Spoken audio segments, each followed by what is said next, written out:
সাংসদ হিসেবে শপথ। আর এই ঘটনা কিন্তু ভারতের নয়, ব্রিটিশ পার্লামেন্টে এমনই একটি ঘটনা ঘটেছে।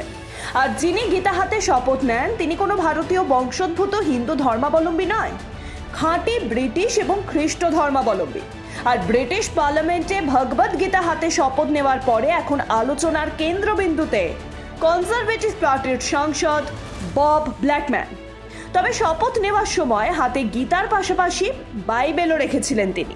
ব্রিটিশ পার্লামেন্টের নির্বাচনে এবার কুর্সি হারিয়েছেন কনজারভেটিভরা।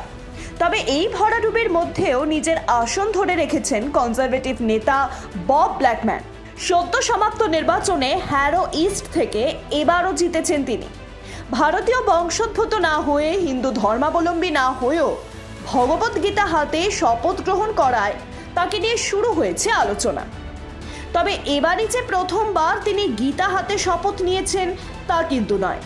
এর আগে 2019 সালে জয়ের পরেও গীতা হাতেই শপথ নিয়েছিলেন তিনি। হ্যারো ইস্ট কেন্দ্রে হিন্দুর সংখ্যা সব থেকে বেশি, সেই কথা মাথায় রেখেই তিনি গীতা হাতে শপথ নিয়েছেন বলে অনুমান অনেকেরই।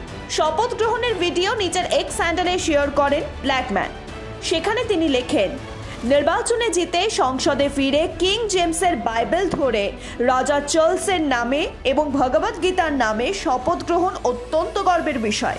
এবার ব্রিটিশ পার্লামেন্টের নির্বাচনে বিপুল পরিমাণ ভোট পেয়েছে কিয়ের স্টামারের লেবার পার্টি। 400-রও বেশি আসন জিতে 14 বছরের সরকারকে গদিচ্যুত করেছে তারা।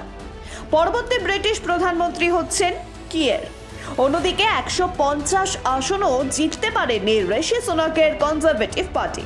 এদিকে সুনাকের পরে কে কনজারভেটিভ পার্টির নেতৃত্ব দেবেন তা নিয়ে জল্পনা শুরু হয়ে গিয়েছে। তার জন্য তৈরি করা হয়েছে একটি কমিটি। সেই কমিটিতে রয়েছেন ব্ল্যাকম্যান। ফলে কমিটির সিদ্ধান্ত কি হয় এখন সেটাই দেখার। Bureau report Ritam Bangla.